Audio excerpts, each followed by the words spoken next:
After the military coup in Egypt, Al Jazeera became one of several media outlets which have come under increasing pressure.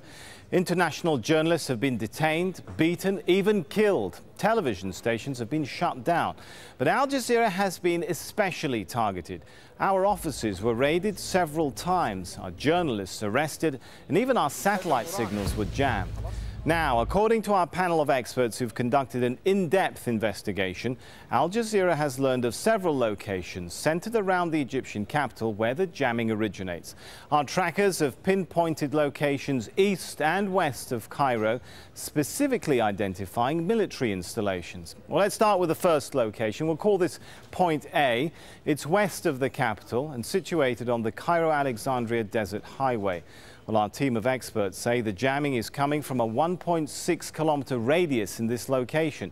It's mainly desert land and close to the Natroum Valley prison. On July the 5th, 2 days after the military coup that ousted President Mohamed Morsi, the jamming started from this point on Al Jazeera's frequency on Arabsat. Here's Point B. It's eastern Cairo along the Cairo-Suez Highway. Well, at first glance, it just looks like a bit of desert land. Once you zoom in, you'll see a building in the middle of the desert equipped with satellite antennas and a telecommunications tower. It's also annexed to a large military installation. Here's a close-up of the building we're talking about. There you go. Well, our investigators found jamming from this location began on the 7th of July and was focused on Al Jazeera's Nilesat frequencies. The interference is still ongoing as we speak. Let's take you to the third location. It's an area of eastern Cairo called Heliopolis, a densely populated area, as you can see.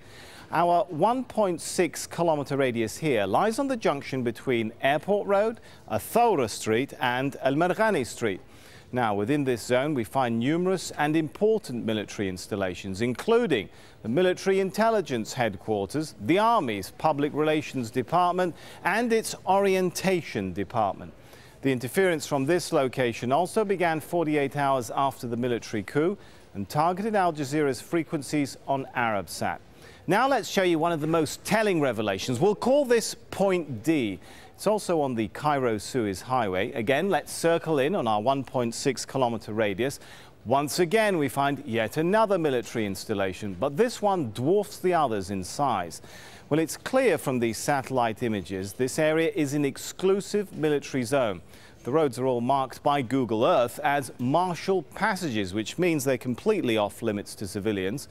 In sync with other jamming operations on July the 5th, the interference from this base once again targeted our frequencies on Arabsat. Well, based on the team of independent investigators and on internationally recognized maps, it's clear the common link in all of these locations is the presence of military facilities.